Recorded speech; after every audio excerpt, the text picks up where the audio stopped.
दीनापुर नाम का एक बहुत ही प्यारा नगर था। नगर के ज्यादातर लोग धनवान और संपन्न थे, सिवाय एक परिवार को छोड़कर। वो परिवार था गरीब चिंटू के पिता का। चिंटू के पिता जगन बहुत गरीब और निर्धन थे। एक दिन की बात है, मगन और चिंटू भीख मांगने निकले तो एक माताजी के पास गए। माताजी, आटा दे दीजिए, हमारे घर में भी आज रोटी बननी है। तो मैं क्या करूं? तेरे घर में रोटी बननी है तो मैं जाकर बनाऊं क्या? भाग यहाँ से। माफ करना माताजी, आपको अगर भीख नहीं देना है तो ना दीजिए। वो बच्चा है, पर उससे इस तरह ना बात कीजिए। अरे वाह, बड़ी इज्जत की फिक्र हो रही है। चुपचाप यहाँ से चले जाओ, नहीं तो मेरे घर में एक कुत्ता पला हुआ है, वो अभी तुम दोनों के पीछे छोड़ दूंगी, समझे? मगन और चिंटू वहाँ से सर झुकाकर चले जाते हैं। चिंटू अपने पापा से कहता है, पापा, ये धनवान लोग हम गरीबों की मदद क्यों नहीं करते? बेटा, ये दुनिया है, यहाँ पर लोग भंडारों में तो खूब धन लुटाते हैं, लेकिन जब किसी गरीब को देने की बात आती है तो ऐसे ही दुत्कार देते हैं। अपने पापा की बात सुनकर चिंटू शांत हो गया और वो फिर से अपने पापा के साथ निकल गया भीख मांगने। लेकिन आज शायद भगवान ने भी उन दोनों से मुंह फेर लिया था।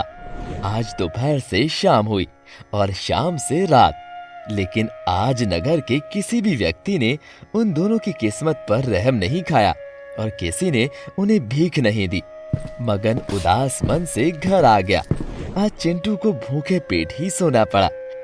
भूख के कारण जब चिंटू को नींद नहीं आई तो वो रात में उठा और अपने घर के बाहर लगे पेड़ के नीचे रखी भगवान की मूर्ति के पास चला गया और बोला, भगवान, मैं आपको अपना दोस्त मानता हूँ, पर आप हम गरीबों की मदद करने बिल्कुल नहीं आते। चिंटू भगवान की मूर्ति के आगे प्रार्थना करता रहा, लेकिन भगवान भी पत्थर की मूरत बने रहे। थक हार कर चिंटू रात में उसी पेड़ के नीचे सो गया और अगली सुबह जब वो अपने घर गया तो देखा उसके पिता सोए हुए थे।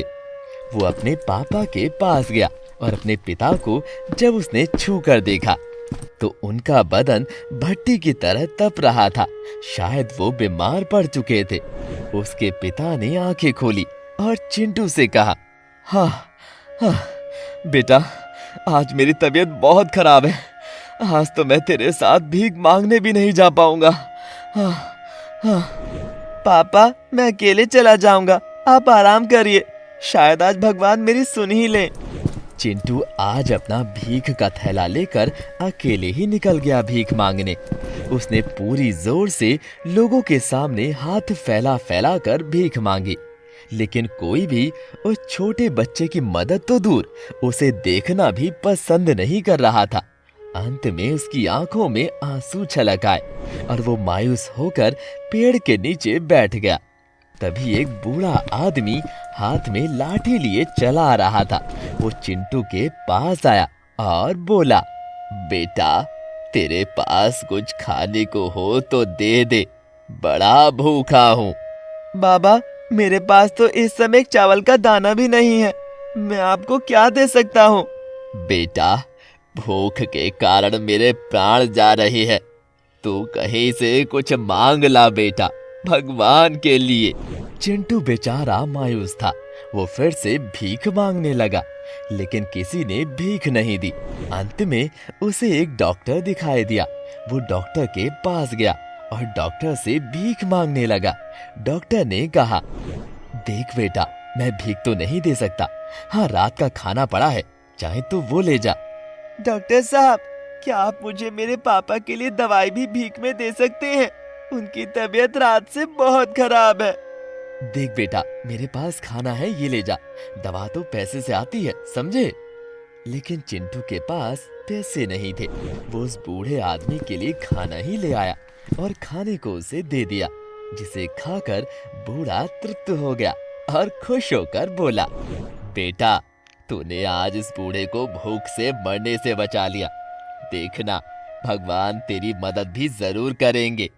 बाबा, आज अगर भगवान होते तो मैं 2 दिन से भूखा ना होता और ना मेरे पापा बीमार होते। भगवान कहीं नहीं है। नहीं बेटा, भगवान हमारी मदद जरूर करते हैं। हो सकता है वो तुम्हारी परीक्षा ले रहे हो।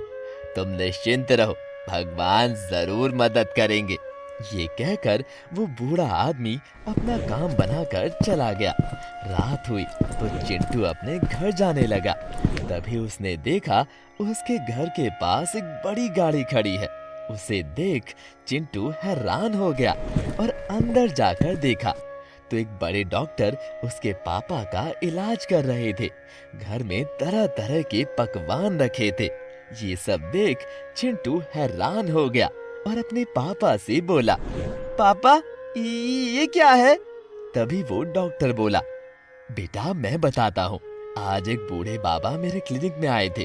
उन्होंने मुझे कहा कि तुम्हारे घर कोई बीमार है, उसका इलाज कर दूं जाकर, और कोई 2 दिन से भूखा है, उसके लिए ये भोजन लेकर जाऊं। कौन थे अंकल वो? नाम तो बताया होगा। नाम तो नहीं बताया, लेकिन ये जरूर बताया कि तुम्हारे पेड़ वाले दोस्त हैं, जहाँ जाकर रोज तुम अपनी बात उन्हें बताती हो। पेड़ वाला दोस्त? पेड़ के पास तो भगवान नारायण की मूर्ति है, वहाँ तो कोई मेरा दोस्त नहीं है। वो तो नहीं पता बेटा, वहीं जाकर देखा। चिंटू भागकर उसी पेड़ के पास गया जहाँ भगवान श्री कृष्ण की मूर्ति थी। उसने वहाँ जाकर देखा तो हैरान रह गया। वहाँ पर वही थाली और भोजन रखा था जिसे दोपहर को उसने बूढ़े आदमी को खिलाया था, और वही लाठी रखी थी जो बूढ़ा आदमी लेकर आया था। चिंटू समझ गया था कि वो दोस्त कोई और नहीं, स्वयं भगवान जगत के पालक श्री कृष्ण ही थे। वो दौड़कर वापस घर गया तो देखा वहाँ डॉक्टर नहीं थे। उसने पापा से पूछा, पापा वो डॉक्टर कहाँ गए? पता नहीं बेटा, कह रहे थे कि उनका दोस्त मिलने आ रहा है तो उन्हें वहीं जाना है, और ये भी कह रहे थे आज मेरे गरीब दोस्त ने अपनी अचल भक्ति से उनका मन मोह लिया है। बस इतना कहकर वो उस तरफ चले गए। चिंटू ने जैसे ही अपने दरवाजे के पास देखा तो भगवान नारायण की बंसी वहां रखी थी। चिंटू समझ गया था कि वो बूढ़ा और डॉक्टर ही भगवान थे। आज चिंटू को अपने भगवान पर विश्वास हो गया था और उसने भगवान का खूब शुक्रिया और धन्यवाद किया और बड़ी श्रद्धा भाव से भगवान की मूर्ति को अपने घर ले आया और उसी जगह मंदिर बनवाया जहाँ पर वो भगवान की मुरली थी। उस दिन के बाद से चिंटू का घर खुशियों से भर गया। फिर कभी उस पर कोई संकट नहीं आया।